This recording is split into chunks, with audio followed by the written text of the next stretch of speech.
जय हिंद भाई। पिछले क्लास में कंप्लीट ये हो चुका था कि बायोलॉजी का जो 3 पार्ट्स होता है, जूलॉजी, बॉटनी और माइक्रोबायोलॉजी। इसका मतलब ये हुआ कि जंतु विज्ञान, पादप विज्ञान और सूक्ष्म जीव विज्ञान, वो तीनों का बारी बारी से इंट्रोडक्शन हम दे चुके थे। अब बोले थे कि जो अगला जो स्टार्ट होगा वह स्टार्ट क्या चीज़ पे होगा? जूलॉजी। जूलॉजी मतलब क्या हो गया? जंतु विज्ञान। जूलॉजी में क्या होगा आता है, एक तरह से ये क्या हो गया, जिराफ हो गया, और एक तरह से ये हाथी हो गया, ये चीता हो गया, एक तरह से ये हो गया ऊँट हो गया। मतलब बारी बारी से एक तरह से ये जानवरों के बारे में अध्ययन करना क्या कहलाएगा? जूलॉजी कहलाएगा। और हम लोग भी, मानव भी क्या है, जूलॉजी के अंतर्गत आते हैं। ठीक है, तो आज जो है जो स्टार्टिंग होने वाला है, एक तरह से बारी बारी से इस सबका व्याख्या करेंगे। ऐसा हम नहीं करेंगे कि कोई चैप्टर जो जूलॉजी है, जूलॉजी में बारी बारी सब चैप्टर का नाम लिखा देंगे और उस आधार पर बारी बारी से पढ़ाएंगे। नहीं, पहले ये होगा कि जितना भी चैप्टर है उसका बायोडाटा एक तरह से, जैसे एक तो होता है ना कि एक मूवी के पहले एक तरह से उसका कास्टिंग, पहले कास्टिंग कहते थे, अब उसको क्या कहते हैं हम लोग? ट्रेलर कहते हैं। ठीक है, तो उस तरह से एक ट्रेलर रिलीज होगा जिसमें कि पूरा जितना चैप्टर है उस सबका व्याख्या होते हुए आगे बढ़ता जाएगा। चलिए ध्यान से देखेंगे एक चीज़, नॉर्मली सी एक चीज़ थोड़ा सा एक माइंड एक चीज़ याद रखेंगे और वहाँ से हम बारी बारी से सबका व्याख्या कर लेंगे। एक तरह से आप जानते होंगे कि C6, H12 और O6, C6, H12 और O6 किसे कहते हैं? पहले बताते चल जाए। इसको कहा जाता है ग्लूकोज। ठीक है,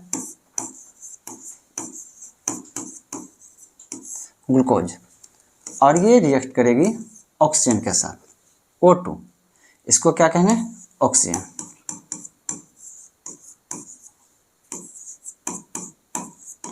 ऑक्सीजन। ये रिएक्ट करने के बाद क्या बनाएगा?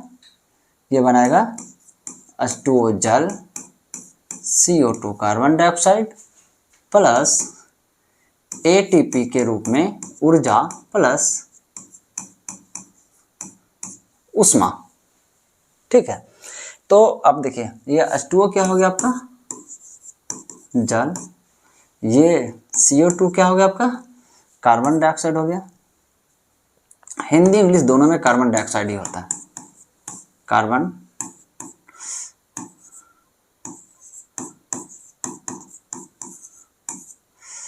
हिंदी और इंग्लिश दोनों में कार्बन डाइऑक्साइड ही होता है इसका।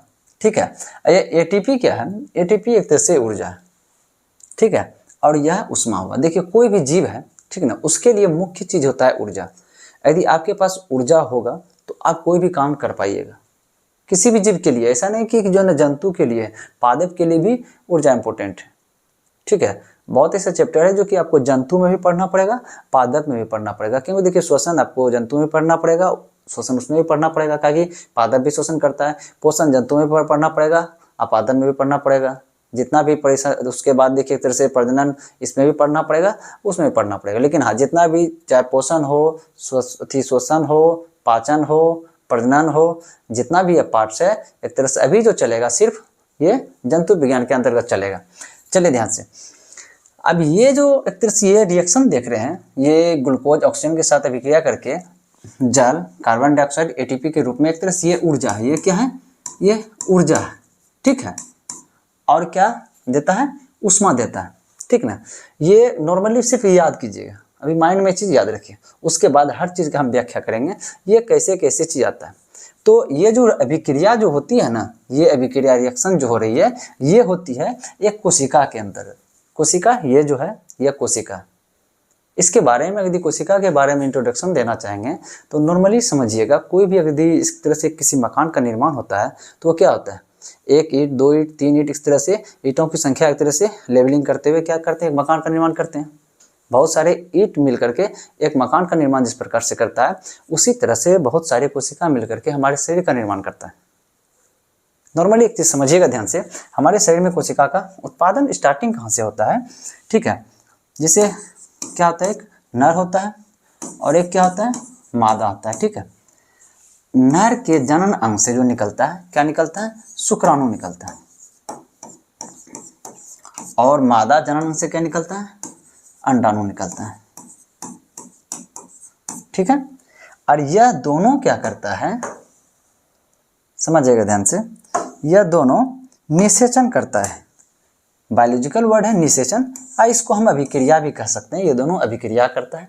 अभिक्रिया करना, ये दोनों का अभिक्रिया करना क्या कहलाता है, निषेचन कहलाता है। ये दोनों जब निषेचन करता है तो निषेचन करने के दौरान यह एक सेल का निर्माण करता है, एक कोशिका का निर्माण करता है, जिस कोशिका को हम लोग जायगोट कहते हैं। यही एक जायगोट, यही एक कोशिका है जो हमारे शरीर का जो नींव जो होता है, स्टार्टिंग पीरियड, हमारे बॉडी का जो बनने का जो स्टार्टिंग पॉइंट है, यही जायगोट है। सबसे पहले यही जायगोट बनता है, ठीक है। उसके बाद क्या होता है, यह एक जायगोट जो होता है, उसके बाद एक इसका क्लासिफिकेशन होता है, एक तरह से टूटना शुरू होता है, मतलब विभाजन होना शुरू होता है, 1 से 2 बन जाता है। जैसे एक तरह से देखते हैं हम लोग के घर में जो माताएं जो रोटी बनाती है, उसको क्या करता है, ऐसे करके उसको 2 भाग में तोड़ देते हैं, ठीक ना। उसी तरह से यह 2 भाग में टूटता है, 1 से बनता है 2, यह फिर क्या होता है, अब 2 भाग में बटा, उसके बाद फिर जो है, फिर ये दोनों जो 2 भाग बटेगा, ये 1 से ये 2 बनेगा और ये 2 बन जाएगा। फिर उसके बाद ये है तो ये भी 2 बनेगा, और ये है ये भी 2 बनेगा, ये 2 बनेगा, फिर ये भी 2 बनेगा, उसके बाद ये भी 2 बनेगा, ये भी 2, ये भी 2, ये भी 2, बारी बारी से सब 2 बनेगा। आप समझिएगा काउंटिंग क्या हुआ, 1 से हुआ 2, 2 से कुल मिलाकर हो गया 4, 4 से कुल मिलाकर 8, 8 से कुल मिलाकर 16। इसका मतलब क्या होता है, यह डबलिंग होते होते होते होते अभी एक ऐसा एवरेज हमारे शरीर का, लगभग एवरेज बोल रहे हैं, हमारे शरीर के अंदर 35 लाख करोड़ कोशिका है। यह एवरेज है, ऐसा बात नहीं कि फिक्स नहीं है। जैसे बोले थे ना, ईंट से क्या होता है, मकान का निर्माण होता है। इसका मतलब जितना बड़ा मकान उतना ईंट की संख्या अधिक होगा, जितना छोटा मकान उतना ईंट की संख्या कम होगा। उसी तरह से हमारे शरीर का जितना बड़ा आकार, हमारे शरीर में कोशिकाओं की संख्या उतना अधिक होगा। हमारे शरीर का जितना आकार कम, हमारे शरीर में कोशिकाओं की संख्या उतना कम होगी। नॉर्मली तो समझिएगा, एक चूहे की तुलना में एक कुत्ते के पास कोशिकाओं की संख्या अधिक होगी, और एक कुत्ते की तुलना में हमारे पास कोशिकाओं की संख्या अधिक होगी। एक हमारे तुलना में हाथी के पास कोशिकाओं की संख्या अधिक होगी।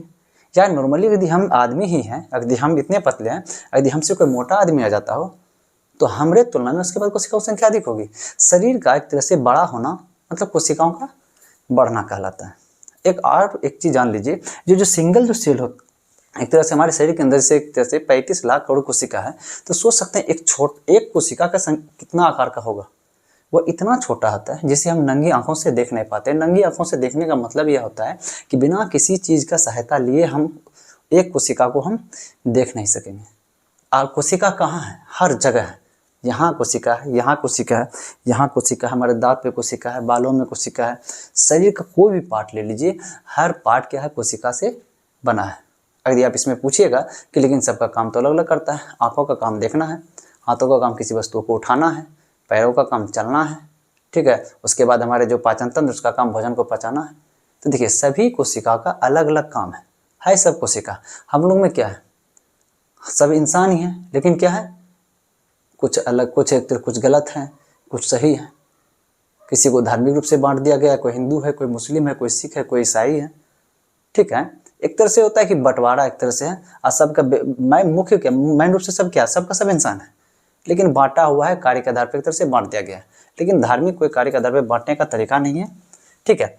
चलिए अब समझना यहाँ ध्यान से कि अब ये जो हम अभिक्रिया जो लिखे थे, कोशिका के बारे में आपको समझ में आ गया होगा, कोशिका क्या चीज़ नॉर्मली। उसके बाद जब कोशिका चैप्टर पढ़ाएंगे उसमें फुल्ली उसका व्याख्या करेंगे।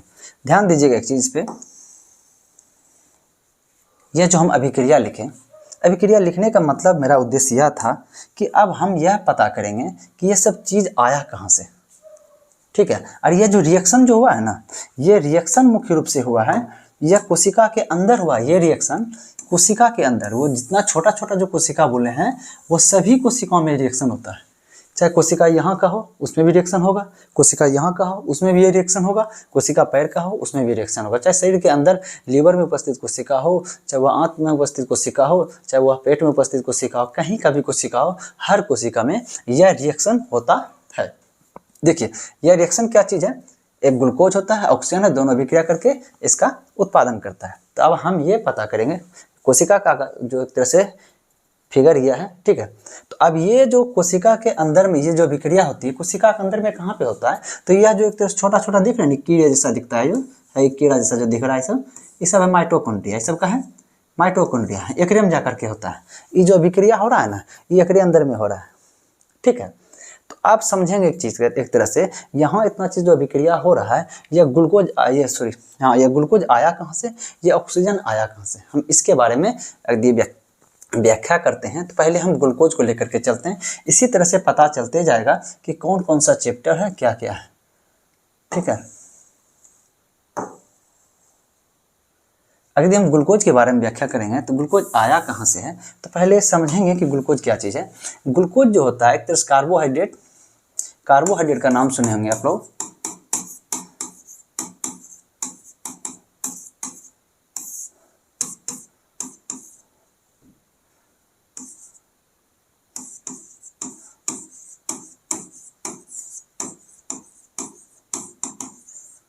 जो कार्बोहाइड्रेट्स होता है, कार्बोहाइड्रेट को अगर यदि तोड़ा जाए, इतना तोड़ा जाए कार्बोहाइड्रेट को, अगर यदि वह टूटना बंद कर दे तो समझ लीजिए वह क्या है, ग्लूकोज। कार्बोहाइड्रेट को इतना तोड़ा जाए कि अगर यदि वह टूटना बंद हो जाए तो समझ लीजिए वह क्या है, ग्लूकोज। इसका मतलब कार्बोहाइड्रेट का सबसे छोटा रूप क्या है, ग्लूकोज है। अब ये सोचिएगा कार्बोहाइड्रेट है क्या चीज़। एक तरह समझिएगा हम जो भोजन ग्रहण करते हैं, जैसे चावल जो खाते हैं, चावल में क्या होता है, कार्बोहाइड्रेट अधिक होता है। आलू में क्या आता है, कार्बोहाइड्रेट अधिक होता है। तो कार्बोहाइड्रेट क्या है, एक बड़ा अणु है, ठीक है। वह बड़ा अणु होने के कारण क्या होता है कि यह सेल में जो एक माइटोकॉन्ड्रिया में जो अभिक्रिया हो रहा है, डायरेक्ट कार्बोहाइड्रेट अभिक्रिया करने के लिए नहीं घुस सकता है। इसको अंदर जाने के लिए कार्बोहाइड्रेट को छोटा होना पड़ेगा। तो कार्बोहाइड्रेट के बारे में जो व्याख्या हम करेंगे, जो जिस चैप्टर में हम व्याख्या करेंगे, उस चैप्टर का नाम है, पहला देखते हैं यहाँ पे,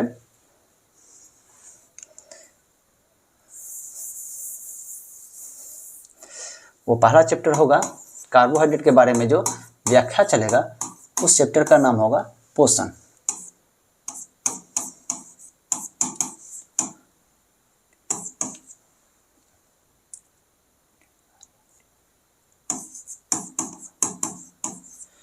न्यूट्रिशन, पहला जो चैप्टर क्या होगा, पोषण। और यहाँ पे NUTRI क्या, न्यूट्रिशन, यह पोषण होगा, ठीक है। यह क्या हो जाएगा, पोषण के अंतर्गत हम कार्बोहाइड्रेट के बारे में पढ़ेंगे। कार्बोहाइड्रेट ही नहीं, प्रोटीन वसा सब के बारे में पढ़ेंगे, विटामिन के बारे में, खनिज के बारे में पढ़ेंगे। लेकिन अभी छोड़िए उसको, कार्बोहाइड्रेट लेके चल रहे हैं। कार्बोहाइड्रेट के बारे में कहाँ पढ़ेंगे, अच्छा देखिए, अब हमें क्या होता है, कार्बोहाइड्रेट मिल चुका था। और कार्बोहाइड्रेट किसके अंतर्गत पाया गया, पोषण के अंतर्गत पाया गया, ठीक ना। लेकिन है तो यहाँ ग्लूकोज। अब क्या करेंगे, हम कार्बोहाइड्रेट को छोटा करेंगे, ठीक है। और कार्बोहाइड्रेट क्या है, बड़ा अणु है, ग्लूकोज क्या है, छोटा अणु है। किसी बड़े अणु को छोटे अणु में तोड़ने की प्रक्रिया पाचन कहलाती है। जैसे एक तरह देखते होंगे हम लोग, जैसे चावल खाते हैं, ठीक है। अगर भोजन ना होता कि हाँ के अनपच हो गया, भोजन सही से खाना नहीं पचा है, खाना अगर नहीं पच पाता है, कभी किसी का उल्टी हो जाता है, तो देखते हैं जो चावल खाते हैं ना, चावल का पूरा सेम टू सेम दाना बाहर निकल जाता है उल्टी के माध्यम से। इसका मतलब यह वो पचा नहीं है। पचना मतलब क्या आता है, जो बड़ा अणु है वह छोटे अणु में टूट जाता है, ठीक है। पाचन का क्रिया मतलब है बड़े अणु को छोटे अणु में तोड़ना। अब जो कार्बोहाइड्रेट था, कार्बोहाइड्रेट को ग्लूकोज में कौन बदलेगा, कार्बोहाइड्रेट को ग्लूकोज में बदलने की प्रक्रिया क्या कहलाएगी, यह प्रक्रिया कहलाएगी पाचन। पाचन, इसका मतलब क्या हो गया, डाइजेशन। डाइजेशन, अब समझिएगा डाइजेशन होता है किस तरह से, ध्यान दीजिएगा इस चीज पे कि नॉर्मली यह जो है, यहाँ एक तरह समझ लीजिए जो मुंह है, यहाँ पे हम कार्बोहाइड्रेट को ग्रहण करेंगे, ठीक है। कार्बोहाइड्रेट ग्रहण किए, कार्बोहाइड्रेट जैसे चावल है, चावल ग्रहण किए, कार्बोहाइड्रेट ग्रहण किए। यहाँ से क्या होगा, ये चावल इस तरह से आएगा, इस माध्यम से इधर से होते हुए, मतलब वो क्या है, गला है, इस तरह से आएगा। आते हुए यह क्या होगा, देख सकते हैं, यह लीवर, लीवर के पीछे से यहाँ से इधर से इधर से आएगा। यह क्या है, आमाशय है। यह क्या है, आमाशय, आमाशय, आमाशय, या इसी को हम पेट भी कह सकते हैं। ये पेट भी कहा, यही हमारा पेट है, अमाशय को ही पेट कहते हैं, ठीक ना।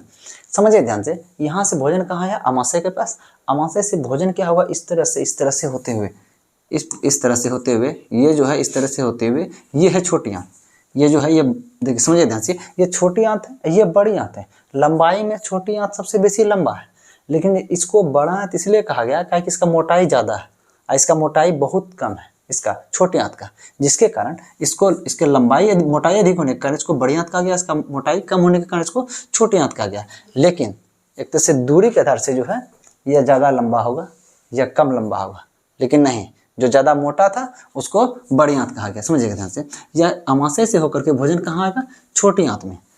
यहाँ से जो भोजन निकला, कार्बोहाइड्रेट मुंह में प्रवेश करवाए, अब वह कहाँ है, धीरे धीरे लगभग छोटी आंत के पास। यहाँ से भोजन ग्रहण किए, धीरे धीरे आते हुए लगभग यहाँ के पास आ गया एकदम नीचे, यहाँ तक, यहाँ छोटी आंत है। जब छोटी आंत के पास आया तो यहाँ पर जो एंजाइम जो था, या कार्बोहाइड्रेट को क्या करता है, कार्बोहाइड्रेट को क्या करता है, एक एंजाइम है, ठीक ना। एंजाइम क्या करता है, यही तोड़ता है, यही क्या करता है, तोड़ता है। तोड़ते तोड़ते क्या बना देता है, उसको ग्लूकोज बनाता है,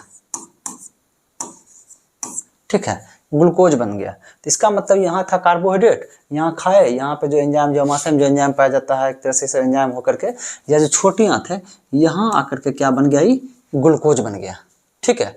अब हमको तो ग्लूकोज मिला है, लेकिन ग्लूकोज अभी है कहाँ, ग्लूकोज अभी छोटी आंत में है, कोशिका के पास नहीं है। मतलब कोशिका मतलब क्या है, यहाँ का जो कोशिका है वहाँ भी जाना चाहिए ग्लूकोज। अभी ग्लूकोज क्या है, लगभग यहाँ पे है, एवरेज यहाँ है ग्लूकोज, ठीक है। इसको हमको कहाँ पहुँचाना है, कान के कोशिका के पास भी पहुँचाना है, उस पैर के कोशिका के पास भी पहुँचाना है, यहाँ इस तरह से, यहाँ पे भी कोशिका के पास पहुँचाना है, शरीर के प्रत्येक कोशिका के पास पहुँचाना है। तो पहुँचाने का काम किस तरह से होता है, समझिएगा ध्यान से। एक तरह समझिए ध्यान से, यहाँ पे एक नस होती है, ओके, एक नस होता है, ठीक ना। वो नस क्या होता है, यहाँ से बगल से गुजरता है, छोटी आंत के बगल से यह गुजरते हुए कहाँ पहुँचता है, यह कोशिका के पास पहुँचता है, ठीक है। समझिए ध्यान से, यहाँ पे जो छोटी आंत से जो ये ग्लूकोज है वह क्या करता है, धीरे धीरे गमन किसकी ओर कर देता है, या इसके तरफ कर देता है, ठीक है। ग्लूकोज क्या करेगा, यह जो नस है, नस में वह प्रवेश करेगा, यहाँ से यहाँ नस में प्रवेश करेगा, प्रवेश करके फिर वह क्या करेगा, इस तरह से गमन करेगा। तो किस प्रकार गमन करेगा, जो नस जो होता है, नस में क्या पाया जाता है, ब्लड पाया जाता है, खून पाया जाता है। जो इसे देखिए, ये जो नस है, हम लोग का ये सब नस है, इसमें क्या पाया जाता है, खून पाया जाता है। यह क्या करता है, खून क्या करता है, इसे देखिए, छोटी आंत क्या करता है, छोटी आंत में जो विली विलाय पाया जाता है, ठीक ना, विली विलाय क्या करता है कि ग्लूकोज को छांक करके ये नस में दे देता है। और नस में क्या आता है, ब्लड आते जाते रहता है, ब्लड जाते रहता है, तो बस ब्लड उसको लेकर के क्या करता है, आगे बढ़ जाता है। बढ़ करके क्या होता है, जितना भी कोशिका होता है सबके पास पहुँचाता है। यहाँ से ब्लड लेकर के, ब्लड में, यहाँ ब्लड में घुस गया वो ग्लूकोज, अब ब्लड के साथ मिल करके यहाँ के कोशिका के पास चला गया, पैर के पास कोशिका के पास चला गया, यहाँ के हाथ के पास कोशिका के पास चला गया। मतलब सभी कोशिका के पास पहुँचने का काम करता है कौन, ग्लूकोज। ये पहुँचाने का काम कौन कर रहा है, रक्त कर रहा है, ठीक है। नॉर्मली तो समझिएगा, यदि हमको इससे होता है ना कि हमको पटना से यदि हमको दिल्ली जाना है, ठीक है, तो हमें जैसे कि बस में लेके जाएगी पटना से दिल्ली, यह प्रक्रिया क्या कहलाता है, एक परिवहन। वह क्या हुआ, वह बस क्या है, परिवहन है, और हमको क्या क्या कर रहा है, वो लेके जा रहा है। ऐसा बात नहीं कि सिर्फ बस ही वहां पहुंच रहा है, या तो सिर्फ हम भी पहुंच रहे हैं, हम ही पहुंच रहे हैं, दोनों पहुंच रहे हैं। इसका मतलब क्या होता है, यह जो ब्लड है, यह ब्लड भी प्रत्येक कोशिका के पास पहुंचता है, तब उसको लेके जाता है। हम जब दिल्ली जा रहे हैं तो क्या हम ही दिल्ली जा रहे हैं, हमको जो बस लेके जा रहा है वो बस भी दिल्ली जा रही है। इसका मतलब प्रत्येक कोशिका के पास ब्लड पहुंचता है, ब्लड के साथ साथ ग्लूकोज पहुंचता है। इसी के कारण से क्या होता है कि आपको तो बताया शरीर के प्रत्येक पार्ट में एक तरह से अति कोशिका है, हर जगह कोशिका है। इसका मतलब हर जगह ब्लड भी होना चाहिए, यह बात सही है कि इसी कारण से हम कहीं भी कटिंग करेंगे, यहाँ भी कटिंग करेंगे ब्लड निकलेगा, यहाँ भी कटिंग करेंगे तो ब्लड निकलेगा, कहीं भी कटिंग करेंगे तो ब्लड निकलेगा। अब इसमें आप ये पूछ सकते हैं कि एक तरह से ये जो बाल है, यहाँ कटिंग करते हैं तो ब्लड नहीं निकलता है, नाखून कटिंग करते हैं तो ब्लड नहीं निकलता है। तो नॉर्मली एक बात समझिएगा, कोशिकाएं दो प्रकार की होती है, एक जीवित कोशिका, एक मृत कोशिका। ये जो बाल है, बाल मृत कोशिका है, नाखून मृत कोशिका है। मृत कोशिका के अंदर ब्लड नहीं पाया जाता है, ठीक है। अब समझिए ध्यान से, तो यह क्या किया कि एक तरह से ये जो ब्लड जो है ब्लड इसके लिए परिवहन का काम कर दिया। परिवहन और परिसंचरण दोनों लगभग सेम चीज है, ठीक है। अब देखिए एक चैप्टर तो हो गया था हमारे लिए कि कार्बोहाइड्रेट का बात आया था, तो पोषण में मिला कार्बोहाइड्रेट, कार्बोहाइड्रेट को हम ग्लूकोज में बदल दिए, कार्बोहाइड्रेट को हम ग्लूकोज में बदल दिए, तो कौन सा चैप्टर पढ़ना पड़ेगा हमको, पाचन चैप्टर पढ़ना पड़ेगा। अब इस ग्लूकोज को कोशिका तक ले जाने के लिए किसका सहायता ले रहे हैं हम, ब्लड का सहायता ले रहे हैं। या और नस क्या चीज है, यह नस क्या है, यह नस एक तरह समझिए हाईवे है। जिस तरह से हम पटना से जो हम दिल्ली गए, जिस रास्ते से होकर गुजरते हुए गए, कोई मेन रूट था ना, उससे होते हुए गए, उसी तरह से यह नस भी वही एक तरह से रास्ता काम देता है, रास्ता काम करता है ब्लड के लिए कि एक स्थान से दूसरे स्थान तक इस नस होते हुए वो जाएगा। एक रास्ता है नस, बस एक रास्ता, एक नली टाइप्स का, एक पाइप की तरह एक तरह का नाश्ता है, सॉरी रास्ता है, उसी तरह जाएगा। अब समझिए ध्यान से, यहाँ से यहाँ तक गमन करना, छोटी आंत से लेकर के कोशिका तक पहुंचाना ब्लड का, यह क्या प्रक्रिया कहलाता है, यह प्रक्रिया कहलाता है परिसंचरण। यह भी एक आपके चैप्टर का एक पार्ट है, परिसंचरण। उसके बाद तीसरा हम ये पढ़ेंगे परिसंचरण।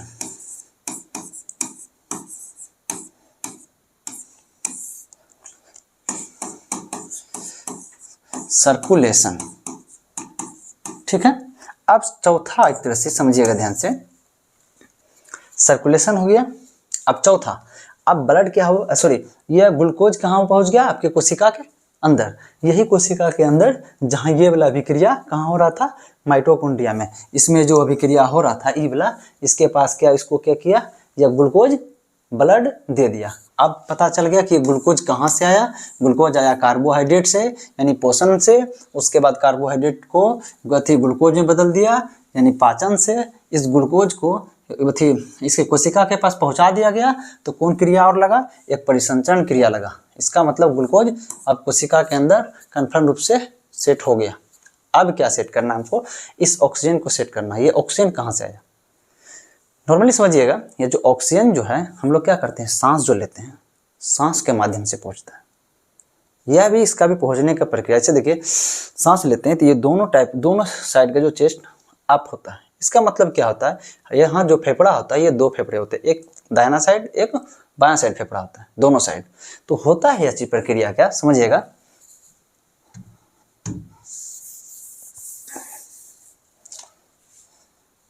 ध्यान दीजिएगा चीज, यहाँ पे से जो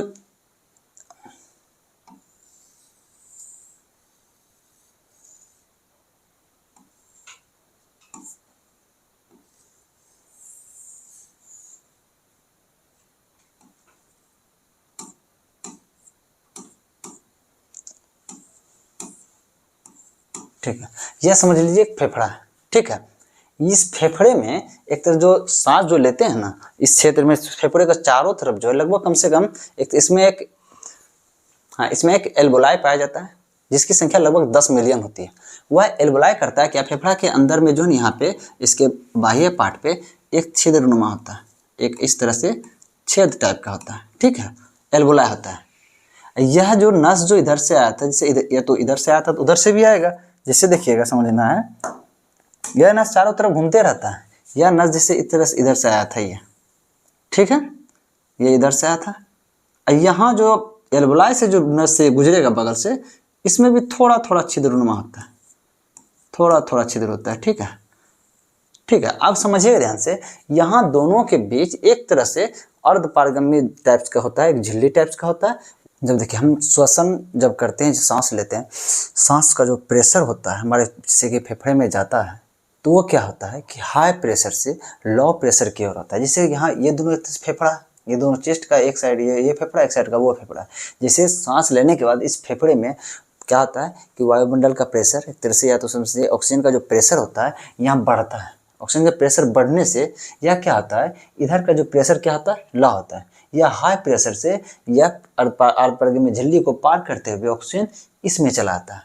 हाई प्रेशर से लो प्रेशर को, नॉर्मल समझिएगा, हाई प्रेशर से लो प्रेशर को जाना क्या चीज़ होता है, यदि किसी गुब्बारे को आप पूरा फूंक करके एकदम फुला दीजिए, बहुत बड़ा हो जाता है, तो उसका एक छेद जो होता है, जो उसको यदि छोड़िएगा तो वो क्या होगा, जितना अंदर का जो हवा होता है बहुत तेज से बाहर आता है। इसका मतलब क्या, हम उसमें फूंक फूंक के क्या किए थे, उसका प्रेशर बढ़ा दिए थे। अब प्रेशर बढ़ गया था, जिसके कारण क्या होता है, उसको से छोड़िएगा बहुत तेजी से हवा निकलता है बाहर। इसका मतलब गैस भी क्या होता है कि हाई प्रेशर से निम्न लो प्रेशर की ओर जल्दी से गमन करना चाहता है। उसी तरह से हम जो श्वास लेते हैं तो यहाँ क्या होता है, हमारे चेस्ट में जो होता है प्रेशर क्या होता है, बढ़ता है। प्रेशर बढ़ने के कारण क्या होता है, यह हाई प्रेशर से एक तरह से इधर का जो लो प्रेशर है उधर से इधर आता है। मतलब क्या हो गया, ये इधर से इधर चला आएगा, ठीक है। उधर का क्या आता है, हाई प्रेशर से यह लो प्रेशर में आता है। यह ऑक्सीजन का हवा, जो ऑक्सीजन यहाँ था, हम जो सांस लिए थे, ऑक्सीजन जो फेफड़े के पास था, वो ऑक्सीजन क्या हो जाएगा, ये कहाँ पहुँच गया, यहाँ पहुँच गया। किस में पहुँच गया, ब्लड में पहुँच गया। इसका मतलब यह होता है कि ब्लड अब क्या करेगा, इस ऑक्सीजन को भी यह ब्लड करेगा क्या, कि ले करके जाएगा कहाँ, कोशिका के पास। इस ऑक्सीजन को भी ब्लड क्या होगा, कोशिका के पास लेके जाएगा। इसका मतलब ब्लड क्या करता है, ऑक्सीजन को भी फेफड़े से, ऑक्सीजन को कहाँ से उठाता है, फेफड़ा से उठाता है, और ग्लूकोज को कहाँ से उठाता है, छोटी आंत से उठाता है। दोनों को उठाकर कहाँ लेके चल जाता है, कोशिका के अंदर। कोशिका के अंदर कहाँ जाकर जमा करेगा, वो इस माइटोकॉन्ड्रिया के अंतर्गत, जो छोटा छोटा कीड़ा जैसा जो दिख रहा है, ये लाल लाल लाल लाल, ये माइटोकॉन्ड्रिया, उसके अंदर जाएगा। अब तो दोनों पहुंच गया, अब समझ में आ गया आपको। अब सुनिए ध्यान से, यह जो ऑक्सीजन का इसमें जो मिलना होता है, यह कौन सी क्रिया कहलाता है, यह क्रिया कहलाता है श्वसन, श्वसन, रेस्पिरेशन,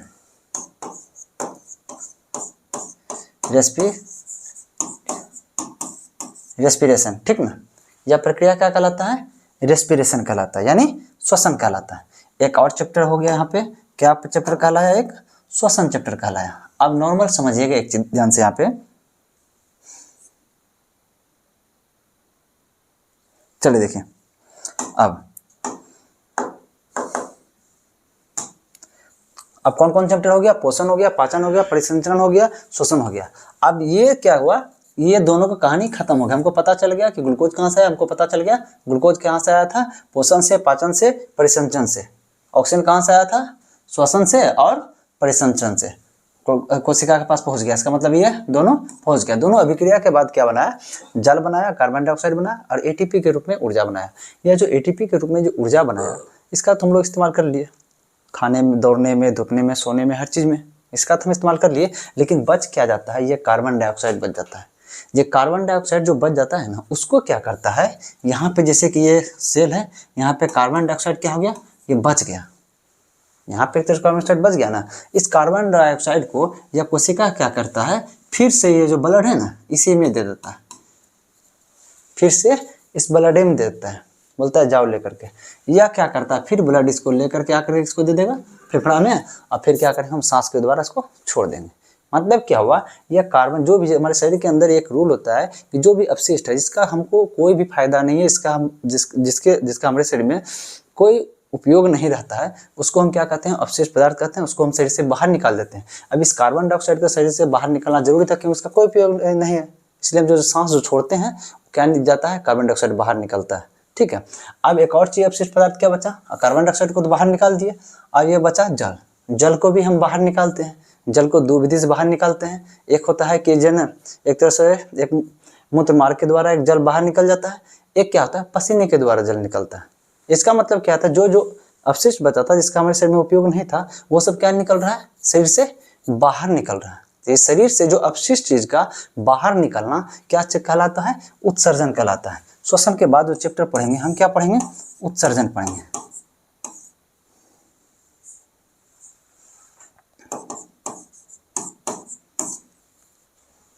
EXCRETORY, ठीक है। एग्जेक्टरी, एग्जेक्टिव मतलब क्या होता है, मतलब किसी भी चीज़ का बाहर निकालना, ठीक है। समझिएगा ध्यान से। यहाँ पे हम क्या किया, इस एक्सेसिव सिस्टम के आधार पर हम जो भी अपशिष्ट पदार्थ है उसको हम क्या किए यहाँ पर, चलिए इसको जूम इन करते हैं। उसके आधार पर हम क्या किए, उत्सर्जन तंत्र के आधार पर हम इसको, इसमें जो अपशिष्ट पदार्थ था क्या क्या था, एक जल था, एक कार्बन डाइऑक्साइड था, ठीक है। एक गैस के रूप में था, वो श्वसन के माध्यम से उसको बाहर फेंक दिए। उसके बाद ये क्या है, जल है, दो तरह से शरीर से बाहर निकलता है, एक पेशाब के माध्यम से निकलता है, एक क्या होता है, एक बॉडी में पसीना के माध्यम से निकलता है। वो पसीने के माध्यम से निकलता है, कब समझिएगा ध्यान से, जब कोई भी चीज़ हम रनिंग करते हैं या कोई भी हार्डली मेहनत करते हैं तो हमारे शरीर में, शरीर जो होता है, हमारे शरीर का प्रत्येक सेल्स क्या करता है कि ऊर्जा के अत्यधिक मांग करना शुरू करता है, जिसके कारण क्या होता है, ऊर्जा का अत्यधिक निर्माण करने के लिए वहाँ पर क्या होता है कि जब ग्लूकोज जो होता है, ग्लूकोज को ऑक्सीजन तोड़ना शुरू कर देता है। अत्यधिक रूप में ग्लूकोज, ऑक्सीजन के द्वारा ग्लूकोज का टूटना एक तरह से क्या होगा कि रिएक्शन के दौरान यहाँ क्या होगा, उष्मा उत्पन्न होता है। उष्मा उत्पन्न होना मतलब क्या होता है, एक गर्मी उत्पन्न होता है, जिसके कारण क्या होता है कि हमारे शरीर से के जो बाह्य यहाँ जो ग्रंथियाँ पाई जाती है, पसीने वाली ग्रंथि जो होती है, ठीक है, वो क्या करता है, एक तरह से पसीना शरीर से बाहर निकालना शुरू करता है। पसीना निकालना एक तरह से समझ लीजिए कि वो हमारे शरीर के जो है तापमान को नियंत्रित करने का काम करता है। चलिए, अब ये तो समझ में आ गया होगा, ऊर्जा समझ में आ गया, ये सब टोटल सिस्टम समझ में आ गया। ये बारी बारी से हम बता दिए कि ये ग्लूकोज कहाँ से आया, ऑक्सीजन कहाँ से आया, ठीक है। उसके बाद ये जो बना है, ये जल कहाँ गया, ये उत्सर्जन तंत्र के द्वारा क्या शरीर से बाहर निकल गया, और कार्बन डाइऑक्साइड भी क्या होगा, बाहर निकल गया। अब समझिए, एटीपी ऊर्जा बना जिसका हम लोग इस्तेमाल कर लिए। उष्मा जो है, यही उष्मा है जिसके कारण हमारे शरीर के अंदर क्या होता है कि जो एक तरह से जो गर्मी जो बना हुआ रहता है, टेम्परेचर जो बना हुआ रहता है नियमित रूप से, यही उष्मा हमारे शरीर में टेम्परेचर को नियमित रूप से बनाए रखता है। उसके बाद जो होता है, अब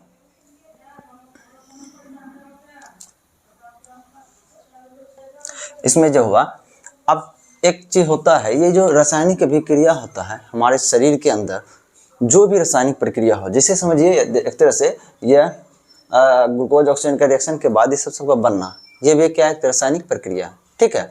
और ग्लूकोज टूटना, वह भी क्या है, रासायनिक प्रक्रिया है। यहाँ पर ब्लड में, खून में ग्लूकोज का मिलकर एक स्थान से दूसरे स्थान तक जाना, वो भी एक रासायनिक प्रक्रिया है। तो इस प्रकार के जितने भी रसायन हमारे शरीर से पसीने का बाहर निकालना क्या कहलाता है, ये रासायनिक प्रक्रिया है।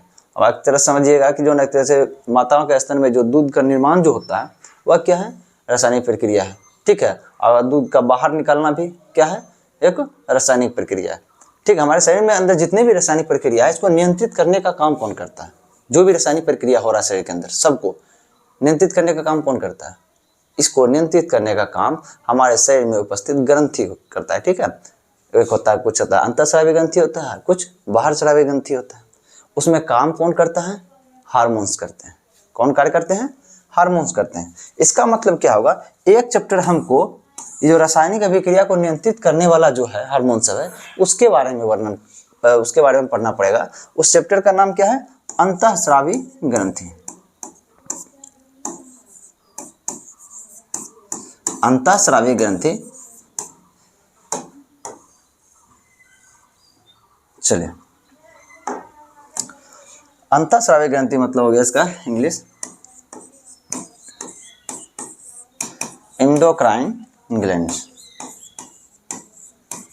ठीक है।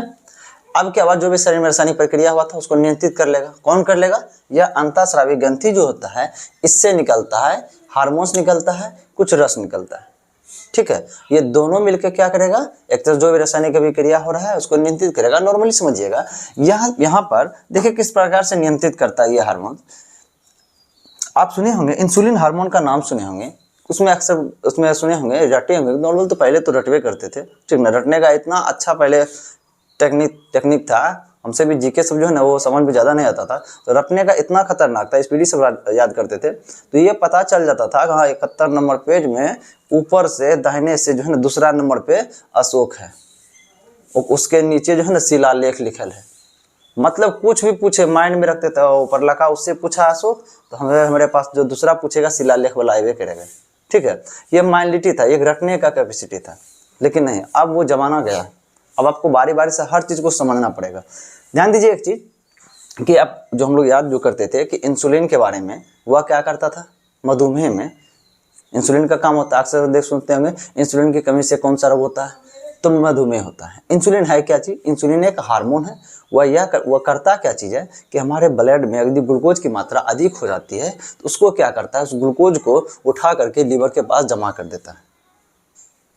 अगर यदि वह एक रासायनिक प्रक्रिया को सुनियंत्रित करना हो एक तरह से, यहाँ पे जो यह ग्लूकोज जो है, यह जो रक्त में पहुँच रहा था, ब्लड में आ रहा था, यही ग्लूकोज की मात्रा अगर यदि इस ब्लड में अत्यधिक हो जाएगा तो क्या होगा, उसको क्या होगा, एक तरह से जिसको एक तरह से कहते हैं ना चीनी की बीमारी, शुगर की बीमारी, एक तरह से सब मधुमेह, डायबिटीज, ये सब क्या है, एक ही चीज, एक ही बीमारी का नाम है।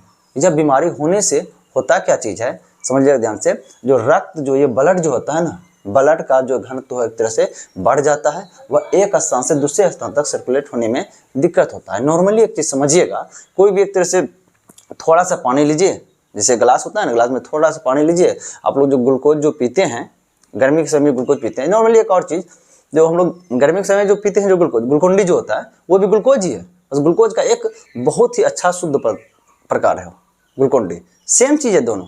तो आप एक चीज़ बताइए, आपको मन में ये लग रहा होगा कि ये तो हमारे शरीर के अंदर ग्लूकोज बनाया कार्बोहाइड्रेट, हमको शरीर से बाहर वो कहाँ से मिल जा रहा है डायरेक्ट। देखिए वो क्या किया जाता है कि वो लोग जो है ना कार्बोहाइड्रेट को लेकर के वह उद्योग में उसका क्लासिफिक उसको तोड़ के ग्लूकोज बनाता है। प्रक्रिया दो प्रक्रिया से बना सकते हैं ग्लूकोज का, एक तो हमारा शरीर खुद बना लेता है, तोड़ करके बनाता है एंजाइम की सहायता से पाचन करके, और एक क्या होता है कि उद्योग में इसका निर्माण होता है। अब समझिएगा ध्यान से, अब क्या बताए थे, ग्लूकोज की मात्रा से एक गिलास पानी लीजिए, उसमें एक डब्बा ग्लूकोन डी डाल दीजिए, क्या हो जाएगा, वो बहुत गाढ़ा हो जाएगा, वो बहुत गाढ़ा हो जाएगा। बताइए, एक तरह से एक छोटा इतना पतला नस है, इस नस में जो प्रवाहित होगा या बहुत गाढ़ा हो जाएगा तो तेजी से प्रवाहित होना बंद होगा, जिसके कारण क्या होगा कि हार्ट अटैक की समस्याएं भी आएगी। पहला प्रॉब्लम ये होता है। सेकेंड प्रॉब्लम ये होता है कि अगर यदि आपके ब्लड में ग्लूकोज की मात्रा अत्यधिक हो जाएगी तो आपका जो कोशिका जो होता है वो विभाजन क्षमता खो देगी। कोशिका विभाजन क्षमता खो देने का मतलब यह होता है कि अब यहाँ पे हम बताए थे आपको जायगोट का जो निर्माण हुआ था, एक जायगोट से 2 बना था, 2 से 4, 4 से 8, 8 से 16, इस तरह से बढ़ते बढ़ते एक तरह से क्या हुआ कि हमारे शरीर का इतना बड़ा 35 लाख करोड़ कोशिका का निर्माण हुआ, हमारे शरीर का निर्माण हुआ। लेकिन यही अगर यदि आपके ब्लड में यदि ग्लूकोज की मात्रा अत्यधिक हो जाएगी तो उससे क्या होगा, यह कोशिका का जो विभाजन जो क्षमता होगा वह कोशिका खो देगा। इससे दिक्कत क्या चीज़ होता है कि इससे आपको कोई जख्म हुआ, बाय द वे ठीक है यहाँ कटा, ठीक है यहाँ कट गया, यहाँ के जो मांस है एक तरह से वो बाहर निकल गया, तो यह मांस बढ़ाता कैसे है, वही करता है कि जैसे जो आसपास का जो भी कोशिका है वो क्लासिफिकेशन करके बांट के 2 ग्रुप में बांट करके क्या करेगा, इस क्षेत्र को वह भर देगा, यही का कोशिका। अब वही अगर यदि आपके शरीर में ब्लड में ग्लूकोज की मात्रा अधिक हो जाएगी तो यही भरना, वो जो है ना 2 भाग में टूटना बंद हो जाएगा। जैसे टूट के शरीर का निर्माण करता है, वो निर्माण करना वहाँ पे बंद कर देगा, और निर्माण करना बंद कर देगा तो वो जख्म हुआ रह जाएगा। इसी कारण से अक्सर देखते हैं कि किसी को भी कोई ऑपरेशन होता है तो यदि उसको डायबिटीज है, यदि शुगर है, इतने ज़्यादा चीनी की बीमारी हम लोग गाँव देहात में बोलते हैं, यदि यह बीमारी है तो उसका ऑपरेशन नहीं किया जाता है। क्यों? कि ऑपरेशन जो होगा वह जख्म, वो घाव जल्दी भरेगा नहीं। चलिए, अब यहाँ तक तो अब समझ में आ चुका होगा कि अंतःस्रावी ग्रंथि सॉरी हाँ, ये जो इंसुलिन हार्मोन क्या करता था, यही यदि सांद्रता यदि ग्लूकोज की मात्रा अधिक बढ़ जाती थी इसमें ब्लड में, तो उसको इंसुलिन की करता था, उसको खींच करके, ज़्यादा हो गया है ग्लूकोज तो उसको खींच करके किसको देता था, तो लीवर को देता था। कौन लीवर है? लीवर समझिएगा ध्यान से, ये वाला जो है ना, ये वाला, ये लीवर है। यहाँ से क्या करता है, ब्लड से निकाल करके इंसुलिन इसको लीवर के पास जमा करके दे देता है। तो एक रासायनिक प्रक्रिया को नियंत्रित करने का काम हार्मोन्स का होता है। बहुत टाइप्स के हार्मोन है, उसका जब चैप्टर चलेगा उसमें सभी हार्मोन्स के बारे में उसका टोटल व्याख्या होगा। चलिए, अब एक हार्मोन के बारे में जान गए, उसके बाद क्या पढ़ना होगा, हार्मोन जो कि रासायनिक अभिक्रिया को नियंत्रित करता है। चलिए अब देखते हैं, एक होता है अपतंत्रिका। अपतंत्रिका क्या चीज का है, समझिएगा ध्यान से।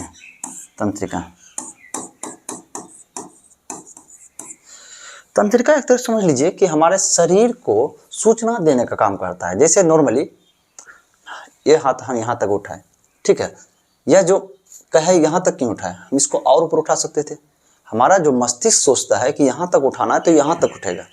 यदि मस्तिष्क सोचता है यहाँ तक उठाना है तो यहाँ तक उठेगा। मस्तिष्क से लेकर के इस हाथ तक, यहाँ से आया ये सूचना, ये हाथ तक कैसे गया कि ये यहीं तक आएगा। हमको एक उंगली ये उठाना तो यही उंगली क्यों उठा, ये वाला उंगली क्यों नहीं उठा। तो इसको सूचना कौन देता है कि हाँ भाई तुम उठो। ये सूचना जो मस्तिष्क के द्वारा जो यहाँ तक पहुँचता है, ठीक है, मस्तिष्क सूचना देता है। इस सूचना को लेके कौन जाता है, तंत्रिका लेके जाती है। ठीक है, समझिएगा ध्यान से। सूचना को एक स्थान से दूसरे स्थान तक ले जाने का काम किसका रहता है, तंत्रिका का रहता है। ठीक है, अब समझिएगा ध्यान से। अक्सर जो व्यक्ति जो शराब पीता है, शराब पीने के बाद क्या होता है, वो क्या करता है, किसी की पैर जहाँ रखेगा वहाँ नहीं रख पाता है।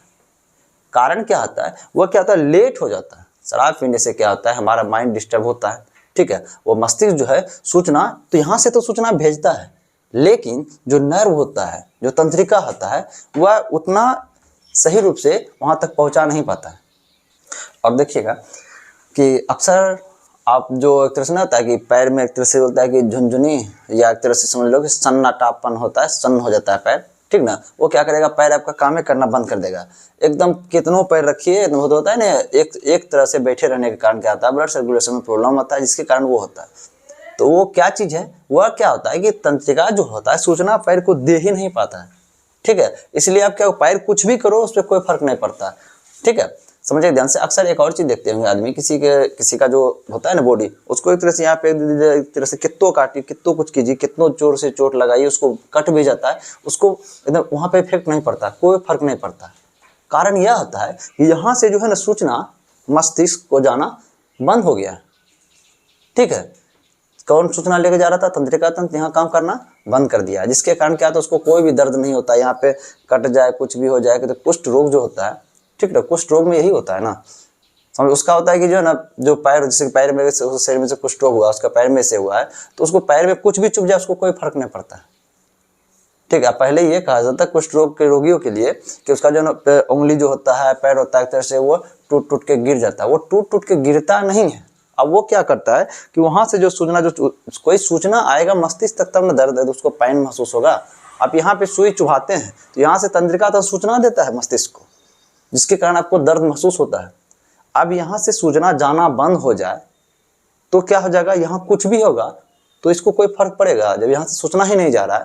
तो इसी तरह से होता है कुष्ठ रोग में, क्या होता है कि वो सूचना जाना बंद हो जाता है, जिसके कारण क्या होता है कि व्यक्ति का पैर में ठेस लग गया, कभी किसी से चोट लग गया, या रोड में एकदम जो है घिसिया गया, जैसे भी हो, वैसे होते होते क्या होता है, अक्सर ठोकर लगते लगते क्या होता है, उसका उंगली खत्म हो जाता है, ठीक ना। मेन कारण वही होता है, उसका उंगली खत्म हो जाने का, उंगली टूट जाने का। उंगली का टूट भी जाएगा तो कोई फर्क नहीं पड़ने वाला होता है, ठीक ना। लेकिन बोलता है कि हाँ, कुष्ठ रोग के रोगी को एक तरह से ऐसा होता है कि जो उसका सब उंगली सब गल जाता है। गलता नहीं है, वह घिसते घिसते खत्म हो जाता है, क्योंकि वहां से सूचना मस्तिष्क तक आना बंद हो गया है, ठीक है।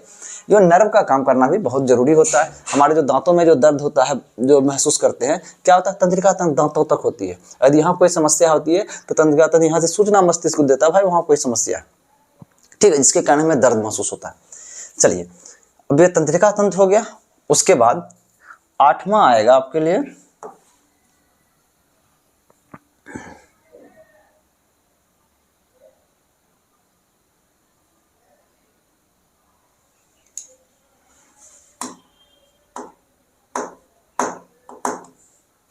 चलिए 8वां आपके लिए आया, तरह से समझिए, ये स्केलेटल। स्केलेटल मतलब क्या हो गया, कंकाल। यह कंकाल क्यों जरूरी है? नॉर्मली अगर इस चीज में देखिएगा, इस फिगर में देखिए, तो ये है क्या चीज, ये क्या चीज है?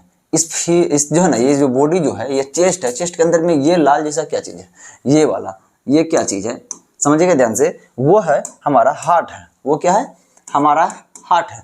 यह जो एक तरह से ऊपर से जो चेस्ट जो होता है, चेस्ट में जो एक तरह से ये जो हड्डी होता है ऊपर का, जो लचीली होती है थोड़ी, ठीक है, उसके अंदर क्या क्या चीज है, इसके अंदर फेफड़ा है, इसके अंदर क्या है, हृदय, ठीक है।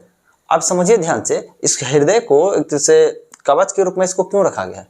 क्योंकि हृदय क्या होता है, कमजोर होता है। फेफड़ा क्या होता है, कमजोर होता है। यह स्केलेटल जो होता है, यह हड्डी जो होता है, इसका मुख्य रूप से 2 कार्य है। पहला कार्य यह है कि जो भी कमजोर अंग है उसको एक तरह से बाह्य रूप से सुरक्षा प्रदान करना, उसको कोई नुकसान ना पहुंचे, चोट ना पहुंचे। जैसे देखिए, ये जो स्केल जो है, खोपड़ी जो है, इतना हड्डी टाइट क्यों दिया गया? इसके अंदर में क्या होता है कि जो हमारा जो मस्तिष्क जो होता है, बहुत एक तरह से जो बहुत कोमल होता है, बहुत कोमल होता है, जिसको क्या करता है, उसको सुरक्षा प्रदान करने के लिए ये एक तरह से दिया जाता है कि उसको कोई तरह का चोट ना लगे। हड्डी का मेन रूप से मकसद यह होता है कि अंदर में जो कोमल अंग है उसको सुरक्षा प्रदान करना, पहला काम ये हुआ। दूसरा काम ये होता है कि उसको एक तो स्थिरता प्रदान करना। जैसे देखिए, हड्डी एक तरह से तो हम स्थिर रूप से खड़े हैं। अब भगवान जो है, ये बॉन्ड का जो बनावटी है, एक बैलेंसेड रूप से बनाया गया। देखते सिर्फ सोलिड 90 डिग्री का है, अब इससे अनबैलेंस नहीं बनाया, नॉर्मली समझिएगा, ये हाथ इधर है, ये भी हाथ इधर ही देता भगवान, वो तो सेट कर देते तो काम चल जाता। अब क्या होता कि मेरा बॉडी का झुकाव इधर होता, बॉडी का झुकाव इधर होता, जिसके कारण इस पैर पे ज्यादा प्रेशर पड़ता, हम कोई भी कार्य से ज्यादा देर तक हम नहीं कर पाते। लेकिन देखिए एक तरह से ये एक संतुलित रूप से है, जितना इधर है उतना इधर है, एकदम सॉलिड बनाया गया, बॉडी को 90 डिग्री पे बनाया गया है, ताकि पैर पे उतना एक साइड असर ना पड़े। अगर हो सकता है वो भगवान एक तरह से बनाना चाहते बॉडी को, इस तरह से टेढ़ा बना सकते थे। अगर टेढ़ा बनाते तो क्या होता कि दाहिने पैर का जो हड्डी होता है उस पर ज्यादा प्रेशर पड़ता, अब बाएं पैर की हड्डी पे कम प्रेशर पड़ता है, जिससे क्या होता है जिंदगी जीना कठिन होता। अक्सर दाहिने पैर में कोई समस्या होती रहती बाउंड लेकर के। इसको क्या गया एकदम संतुलित रूप से बनाया गया है, दो तरह से काम करेगा हड्डी आपके लिए, एक करेगा आपको सुरक्षा प्रदान करने का काम करेगा, एक आपको स्थायित्व एक बैलेंस रूप से खड़े रखने का कार्य करेगा। चलिए वो हम पढ़ेंगे कहाँ, इस हड्डी के बारे में कहाँ पढ़ेंगे हम, स्केलेटल में, कंकाल में। किस पे पढ़ेंगे हम, कंकाल में पढ़ेंगे। इसी में बताएंगे कितना हड्डी होता है, क्या वो हड्डी होता है। इतना अच्छा से कंप्लीट होगा ये सब चीज़ कि आपको माइनॉरिटी जिस दिन बताएंगे इसकी हड्डियों की संख्या के बारे में बताएंगे, उसी दिन याद होगा, उस क्लास में ही याद होगा। जरूरी नहीं कि आपको याद करने का कोई जरूरत नहीं पड़ेगा। ये अभी हम बोल रहे हैं, उस समय भी आप देखिएगा कन्फर्म, तो देखिएगा तो कन्फर्म हो जाइएगा। क्या हुआ, ये स्केलेटल। उसके बाद जो है 9वां नंबर तक पर आता है मांसपेशी।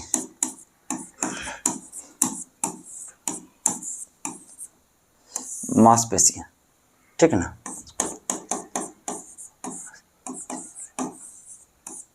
देखिए मांसपेशी क्या चीज है, नॉर्मली समझिएगा, समझिए ध्यान से कि मांसपेशी है क्या चीज। देखिए अब मांसपेशी के बारे में समझिएगा, जैसे एक चौकी होता है ना, हमारे घरों में जो चौकी होता है उसके ऊपर क्या करते हैं, गद्दा लगाते हैं। क्यों लगाते हैं, कि वो ऊपर से क्या हो, थोड़ा सॉफ्ट हो।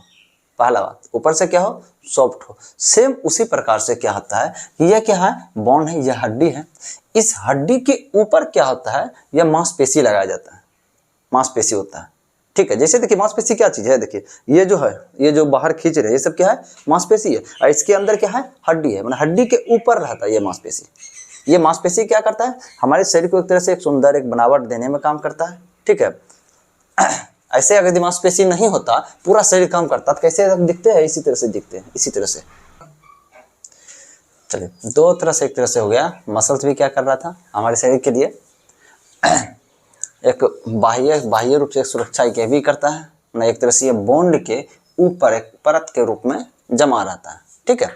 अब मसल्स के बारे में समझ में आ गया होगा, ठीक है। अभी कंकाल, चलिए ध्यान देना, TAR, ठीक है। या मांसपेशी के बारे में फिर पढ़ेंगे। मांसपेशी पढ़ने के बाद जो होता है, ठीक है, यह चैप्टर, यह जो जूलॉजी है, यह एक तरह से कंप्लीट हो जाएगा। और एक और चीज़ है, एक छोड़ दिए थे शायद हम, देखते हैं ध्यान से, कोशिका को नहीं लिखे थे क्या,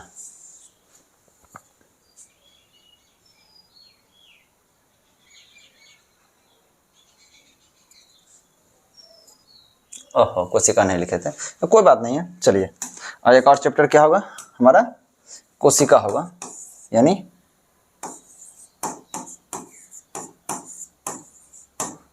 कोशिका। अब देखिए कुल मिलाकर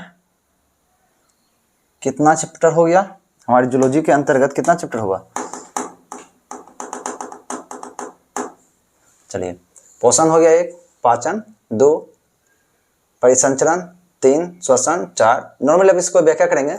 या ग्लूकोज के लिए हमें क्या जरूरी था, कार्बोहाइड्रेट खाना था। कार्बोहाइड्रेट किसके अंतर्गत आता था, पोषण के अंतर्गत आता था। उसके बाद उस कार्बोहाइड्रेट को ग्लूकोज में बदलना क्या कहलाता है, एक तरह से पाचन होता है। और उसके बाद क्या पढ़ेंगे हम, पाचन पढ़ेंगे। उसके बाद या जो ग्लूकोज कार्बोहाइड्रेट जो ग्लूकोज में बदल गया है, ग्लूकोज को सेल के पास पहुंचाने के लिए क्या होता है, रक्त का परिसंचरण होना जरूरी है, ब्लड के साथ जाना जरूरी है। या कौन सा चैप्टर में पढ़ेंगे, पूर्ण रूप से हम परिसंचरण के बारे में पढ़ेंगे। उसके बाद ग्लूकोज की प्राप्ति हमको कोशिका के अंदर हो गया। अब इसी कोशिका के अंदर हमें क्या चाहिए, ऑक्सीजन चाहिए। ऑक्सीजन लेने के लिए क्या करेंगे हम, श्वसन का प्रक्रिया करेंगे। सांस लेने के बाद जो यह फेफड़ा होता है, फेफड़ा से क्या करेगा, यहाँ पर एक तरह से ये क्या हो जाएगा, इस नस में एक तरह से यहाँ से ऑक्सीजन पहुंच जाएगा, इस फिर तरह से ब्लड के माध्यम से फिर यह भी कोशिका तक पहुंच जाएगा। उसके बाद देखिएगा ये दोनों रिएक्शन करने के बाद जल मिला, कार्बन डाइऑक्साइड, ये दोनों एक तरह से अपशिष्ट के रूप में होता है, इसका शरीर के अंदर कोई काम नहीं है। हाँ, जल का थोड़ा कुछ काम होता है। उसके बाद जो एक्स्ट्रा बचता जल है उसको क्या करता है, बाहर निकाल दिया जाता है। जल दो तरह से शरीर से बाहर निकलते हैं, एक पेशाब के माध्यम से निकलता है, एक पसीना के माध्यम से निकलता है। ठीक है, ये क्या हुआ, बाहर निकल गया। या कार्बन डाइऑक्साइड क्या होता है, जिस प्रकार से ऑक्सीजन इधर से आया हुआ था, ऑक्सीजन का यहाँ काम हो रहा था, जिससे कार्बन डाइऑक्साइड बनता है जैसे, या कार्बन डाइऑक्साइड क्या होता है, धीरे धीरे से यही रास्ते से शरीर क्या होता है, नाक के द्वारा बाहर निकल जाता है। उसके बाद ये बचा एटीपी। मोबाइल जो है, मोबाइल से ये जो वीडियो जो बन रहा है ये मोबाइल से बनता है, जिसके कारण इसका जो कैमरा जो है ना, क्वालिटी हाई करने के बाद ये बहुत ज़्यादा गर्म हो जाता है, इसलिए थोड़ा दिक्कत होता है कभी कभी। चलिए ध्यान से देखेंगे हम क्या एक तरह से क्या किए कि उत्सर्जन के माध्यम से क्या होता है, उत्सर्जन प्रक्रिया जिसके आधार पर क्या होता है, ये जल और कार्बन डाइऑक्साइड बाहर निकल जाता है, और ये एटीपी के रूप में क्या मिलता है हमें, ये ऊर्जा, जो ऊर्जा हम लोग क्या करते हैं, इस्तेमाल करते हैं। एटीपी इसका मतलब क्या होता है, एडेनोसिन ट्राइफॉस्फेट। ठीक है, अब इसके बारे में पूरा व्याख्या होगा, बहुत बार ये रिएक्शन बहुत बार यूज होगा, बहुत बार यूज होगा, उसके बारे में और फुल्ली व्याख्या चलेंगे। उसके बाद ये क्या हुआ, उत्सर्जन के माध्यम से इसे बाहर चला गया। उसके बाद फिर क्या चीज़ होगा, क्या ये सब सारी रासायनिक अभिक्रिया को नियंत्रित करने के लिए क्या पढ़ेंगे हम, अंतःस्रावी ग्रंथि पढ़ेंगे, उसमें जो हार्मोन्स होता है ये रासायनिक अभिक्रिया को नियंत्रण करता है। उसके बाद पढ़ेंगे न्यूरॉन पढ़ेंगे। न्यूरॉन क्या करता है, हमारे मस्तिष्क से जो सूचना मिलती है उसको एक तरह से शरीर के सभी अंगों तक पहुँचाने का काम करता है, एक तरह से समझिए वो डाकिया का काम कर रहा है। उसके बाद हम कंकाल के बारे में पढ़ेंगे। कंकाल मतलब हमारे शरीर में कितनी हड्डी पाई जाती है, कहाँ कौन सा हड्डी पाया जाता है, हड्डी में क्या क्या पाया जाता है, उसके बारे में वर्णन करेंगे। हड्डी क्या करता है, मुख्य रूप से शरीर को एक तरह से एक ढांचा बना के देता है, एक शेप बना के देता है, इस शेप में रहेगा बॉडी। और क्या करता है वह, हमारे शरीर में जो कोमल अंग है उसका सुरक्षा करने का काम करता है। ठीक है, तो एक और होता है मैस्कुलर ऑर्गन। मस्कुलर ऑर्गन क्या होता है, उस हड्डी के ऊपर का एक परत होता है, जिस प्रकार बताए थे ये सब जो है, ये सब क्या है, मैस्कुलर ऑर्गन ऊपर से, ये सब क्या है, सब मैस्कुलर ऑर्गन है। ठीक है, तो इस सब के बारे में पूरा करते हुए व्याख्या करते कंप्लीट होगा, समझ लीजिए ये लगभग जूलॉजी कंप्लीट हो जाएगा। ठीक है, अब चलिए बस आज जो है कंप्लीट रूप से यही तक चलेगा। उसके बाद अगला जो वीडियो है वो बारी बारी से आते रहेगा। दिक्कत थोड़ा ये टाइमिंग का भी हो रहा है इस चीज़ के कारण कि जो है ना, थोड़ा वो कैमरे की समस्या है, मोबाइल गर्म हो जाता है, इसके कारण दिक्कत होता है, थोड़ा ये टाइमिंग का दिक्कत हो रहा है। लेकिन अब टाइम जो है आप लोग को फिक्स कर दिया जाएगा, 8 बजे का टाइम होगा लगभग, वो टाइम फिक्स होगा। लेकिन अभी थोड़ा आज भर के लिए थोड़ा दिक्कत हुआ है। और बहुत खुशी ये बात के लिए हमें मिली कि जो पहला वीडियो हम डाले थे उसमें हमें विश्वास नहीं था कि इतने लोग हमें सपोर्ट करेंगे, परंतु हमारे जो दोस्त हैं, हमारे सर हैं जितेंद्र सर, जिसके पास मैंने कंपटीशन की तैयारी की थी, बहुत अच्छा लगा था, उनका पढ़ाने का तरीका बहुत अच्छा लगा था। पहली बार मैं कोई सर के पास ऑफलाइन क्लास करने के लिए गया था, बहुत अच्छा लगा था। बहुत बहुत धन्यवाद सर आपका। और जो हमारे दोस्त सब हैं उन्होंने भी बहुत मेहनत किया, सबको एक तरह से जागृत करने के लिए, बताने के लिए हाँ यह क्लास स्टार्ट हो रहा है। आप लोग जो भी देख रहे हैं यह कोशिश सिर्फ कीजिए कि किसी को बताइए कि यह क्लास चल रहा है। ये ज़रूरी नहीं कि वो लाइक करे, सब्सक्राइब करे, जो भी करे, उसको अच्छा लगेगा करेगा, नहीं लगेगा नहीं करेगा। बस आपका एक ही काम है, मेरा भी यही काम है कि सूचना देना कि हाँ भाई ये क्लास चल रही है। उसके बाद उसको अच्छा लगता है तो उससे पूछिए कि उसको कैसा लग रहा है। हाँ, कोई कमी हमें नज़र आ रही हो तो बोलिए, वो जो भी कमियां होगी उसको हम दूर करने का कोशिश करेंगे। ठीक है, जय हिंद।